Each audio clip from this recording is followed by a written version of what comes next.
एक बड़ा मौका दरअसल विनिवेश का है। विनिवेश और साथ ही साथ एसेट मोनेटाइजेशन के रोड मैप को जल्द से जल्द पूरा करने के लिए नीति आयोग पूरा दमखम लगाकर जुट गया है और सीएनबीसी आवाज के साथ एक्सक्लूसिव डिटेल्स लगे हैं कि दरअसल जो काम 12 महीने लग सकता था उसे जल्द से जल्द पूरा किया जाएगा और लगभग 1 महीने का समय नीति आयोग अपने आप को दे रही है। लक्ष्मण हमारे साथ है। लक्ष्मण, बताइए क्या रणनीति तय की है नीति आयोग ने डिसइन्वेस्टमेंट और एसेट मोनेटाइजेशन के लिए? दरअसल एक बार जब सरकार ने विनिवेश को लेकर के और एसेट मोनेटाइजेशन को लेकर के अपना रोड मैप पेश कर दिया, उसके बाद मैं लगातार ये जानने की कोशिश में रहा कि आखिर इसकी प्रक्रिया कहां तक पहुंची है।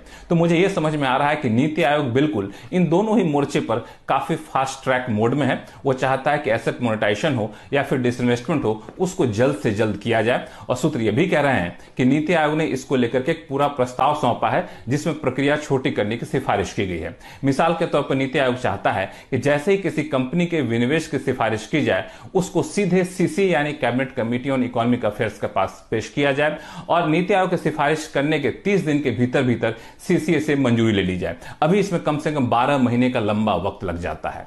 इतना ही नहीं, नीति आयोग ने यह भी सिफारिश की है कि अगर ये कैबिनेट से मंजूरी मिल जाती है तो महज 10 दिन के भीतर भीतर आप एसेट वैल्यूअर नियुक्त कर दीजिए, लीगल एडवाइजर नियुक्त कर दीजिए, फाइनेंशियल एडवाइजर नियुक्त कर दीजिए और उसके बाद की प्रक्रिया भी काफी छोटी रखने की सिफारिश नीति आयोग ने की है। हालांकि नीति आयोग की सिफारिश को अंतिम मंजूरी मिलना बाकी है, लेकिन सिर्फ डिसइन्वेस्टमेंट को लेकर के नहीं, एसेट मोनेटाइजेशन को लेकर भी नीति आयोग ने काफी सिफारिश की है, जिसके तहत यह कोशिश की गई है कि प्रक्रिया काफी छोटी रखी जाए। मिसाल के तौर पर एक इंडिपेंडेंट प्रोफेशनल एजेंसी रखी जाए जो एसेट मोनेटाइज करे। इतना ही नहीं, एक डैशबोर्ड बनाया जा रहा है जो अगले महीने लॉन्च किया जा सकता है एसेट मोनेटाइजेशन को लेकर के। कुछ ही हफ्तों में नेशनल एसेट पाइपलाइन को लॉन्च किया जाएगा ताकि बेहतर तरीके से बेहतर तालमेल करके एसेट मोनेटाइज किया जा सके। तो मुझे लगता है कि नीति आयोग की इन सिफारिशों पर अगर अमल हुआ तो डिसइन्वेस्टमेंट हो चाहे एसेट मोनेटाइजेशन हो, उसकी प्रक्रिया काफी छोटी हो जाएगी और उस पर काफी तेजी से आगे काम होता हुआ आपको दिख सकता है।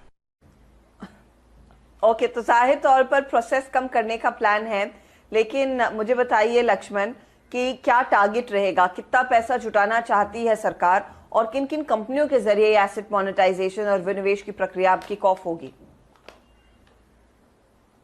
दरअसल एसेट मोनेटाइजेशन को लेकर सरकार ने अगले कारोबारी साल के लिए करीब 2.5 लाख करोड़ रुपए के एसेट को मोनेटाइज करने का लक्ष्य रखा है और उसमें हर मंत्रालयों के अलग अलग टारगेट दिए गए हैं।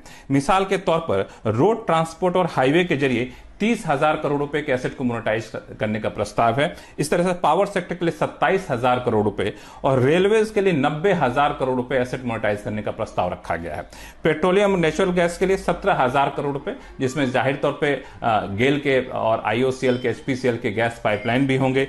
पावर में कहूं तो वहां पे पावर ग्रिड के जो ट्रांसमिशन लाइन है उसको मोनेटाइज करने की योजना है। टेलीकॉम सेक्टर के लिए 40,000, तो सिविल एविएशन के लिए 20,000 करोड़ रुपए के एसेट मोनेटाइज करने का लक्ष्य रखा गया है। इस तरह से port, shipping, coal mine, food, public distribution sector के अलग अलग जो एसेट हैं उनको मोनेटाइज करने का टारगेट रखा गया है और इस पर मुझे लगता है काफी तेजी से काम चल रहा है।